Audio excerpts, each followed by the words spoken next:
From 6 News, the station on your side. This is The 7.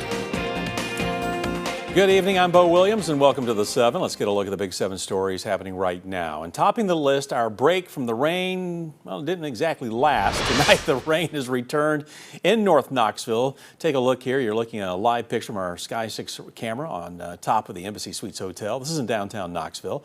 There are some drizzle, gray skies, if you can believe it. June is just a few days away. So let's see what you and your neighbors are experiencing on this Thursday evening outside. 6 Storm Team Chief Meteorologist Ken Weathers has the answer. Hey, Ken. Hey, Bo. Yeah, there are some scattered showers, especially, we'll say, from east of the plateau towards the Smokies. They're moving northeast. There's not a whole lot left, and these will continue to fizzle out once we're past sunset. Not severe, but that's a moderate to heavy rainfall just south of Norris along I-75. Heading up into southwestern Union County, that'll run parallel to Norris Lake over the next hour or so.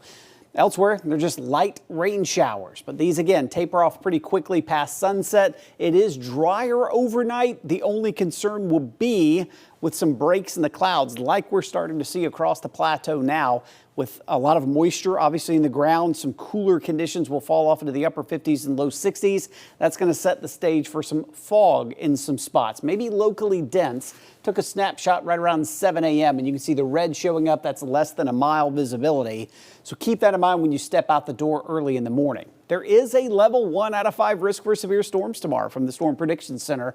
It's basically the eastern 2/3 of the area, isolated damaging wind gusts and a very low end tornado threat as this system moves through. I guess the good thing for us is the shower chances are pretty early in the day, so the atmosphere doesn't have a lot of time to recover from the overnight clouds and fog and the cooler temperatures in the morning. So I'm not expecting a widespread severe outbreak, Bo. I'll tell you, though, more about the weekend outlook coming up in just a minute as well. All right, we'll check back with you, Ken. Thank you. It's always a good idea to take our free Storm Team 6 weather app with you. You can use it to track showers and pop-up storms wherever you are. To download it, it's easy to do. Scan the QR code on your screen or search Knoxville weather in the App Store or Google Play.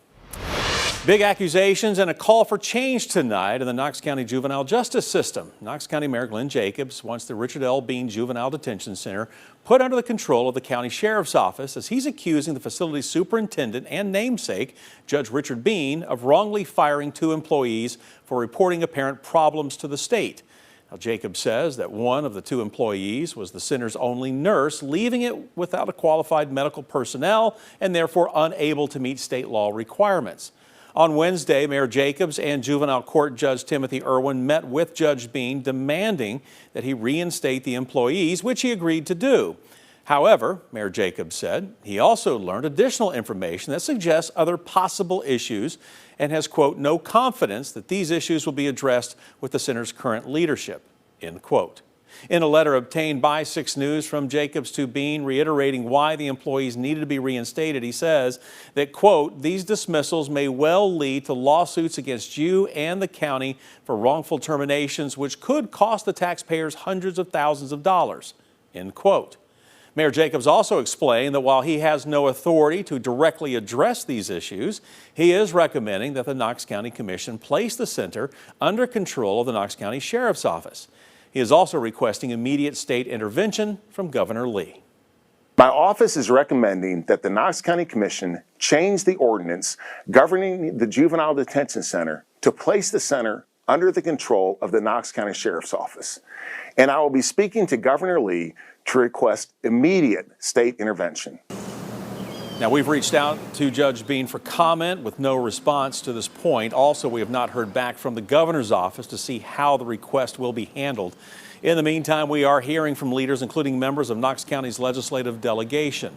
State Representative Gloria Johnson telling us, quote, the abuse of power and mismanagement at this juvenile facility have been well documented for far too long, and it's putting vulnerable children at risk. We're talking about young people in state custody who deserve care, safety, and dignity, not chaos and retaliation, end quote. On the other side of the aisle, Republican State Representative Jason Zachary saying to ensure the well-being of those in custody, we should, quote, encourage the governor to evaluate the situation and engage the state in oversight of the facility, while the county commission works through their 2 readings before they can take a final vote. Knox County Sheriff Tom Spangler said, quote, "We take the safety and security of juveniles in our care very seriously. I've been made aware of the issues at the Richard L. Bean Juvenile Detention Center and will cooperate fully with the mayor and the state as we work together to find solutions that are in the best interest of the juveniles in custody," end quote. Now, to put this in perspective, a lawsuit filed in June of last year claims that minors in the center's custody were held in solitary confinement for a number of days. The class action lawsuit targets multiple juvenile detention facilities, including the Bean Center, accusing them of failing the youth in Tennessee's justice system. And we will continue to keep you updated as leaders consider whether to act on Mayor Jacobs' recommendations for the center. All right, a big tourist draw that needs to be treated with lots of caution is next on our list for you. It's known as the Tail of the Dragon, Highway 127, stretch of extremely winding road that twists through the mountains of southern Blount County and into North Carolina.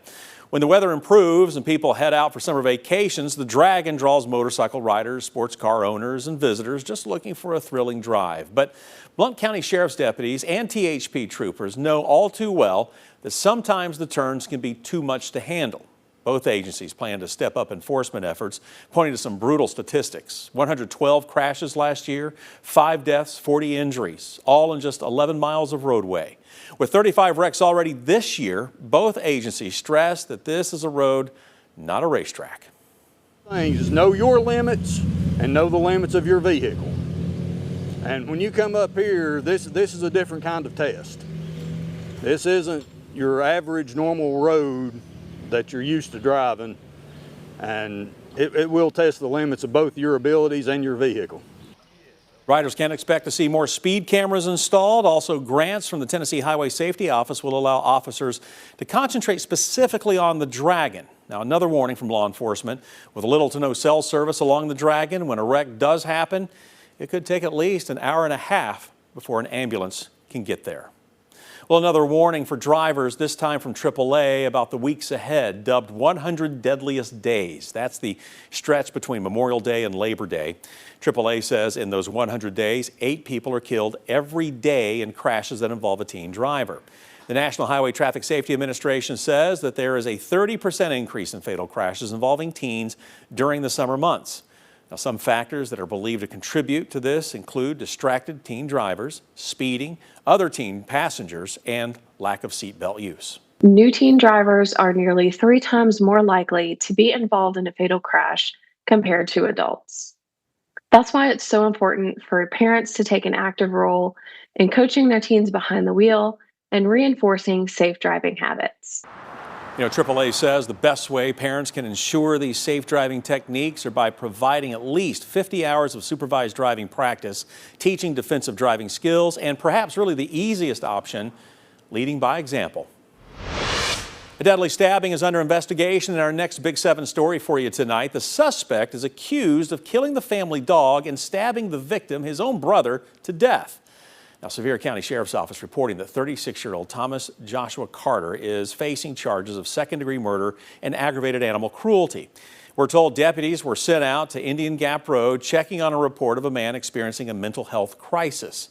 Before they arrived, deputies were told Carter had killed the family dog by allegedly drowning it. According to a police report, Carter then got into a fight with his brother, 41-year-old Jeffrey Todd, who reportedly suffered multiple stab wounds. Todd was taken to the LeConte Medical Center and was pronounced dead as a result of those injuries. Carter is currently being held at the Sevier County Jail and is awaiting a hearing. Tonight, a woman faces charges for what happened after she was taken into police custody. That's because of, well, what you see behind me. This is a picture that was shared by Knoxville police. It's the back window of a KPD cruiser. When you take a look here, you can see it's all broken out right here. It is shattered. This is in the aftermath of what happened. Police say a woman kicked out that window in her attempt to, well, get away from officers. Officers responded to a crash Tuesday night at a BP gas station along Middlebrook Pike. They say Alyssa Benjamin appeared drunk and incoherent at the scene, then became belligerent and refused a sobriety test. On the way to jail, police say she unbuckled her seatbelt, screamed that she was being assaulted, then kicked through the rear window and ran. Officers caught her after a brief chase. Benjamin is also accused of threatening to kill an officer if she was not allowed to call her husband. Wrapping up our list for you tonight, another business investing big in the future of nuclear power. Local and state leaders joined the Uranium group today to kick off the development of a new multi-billion-dollar uranium enrichment facility in Oak Ridge. Project Ike, Uranium's Uranium Enrichment Center, will be a multi-structure production site covering 750,000 square feet, making it one of the largest in the country. Now, today's event celebrated the beginning of this project, with the group announcing it will be opening its offices in Oak Ridge to begin developing the facility. Now, it says it plans to create over 300 jobs and contribute to the growing demand for power and the need for new nuclear energy. Oak Ridge has had a legacy for nuclear development. It's had the legacy for national security, and now it will continue to lead in legacy for the future of this country in the advancement of new nuclear technology. State leaders like Governor Lee and Senator Marsha Blackburn spoke today on the importance of racing to generate more nuclear power and how developments like Project Ike will help the U.S. get there.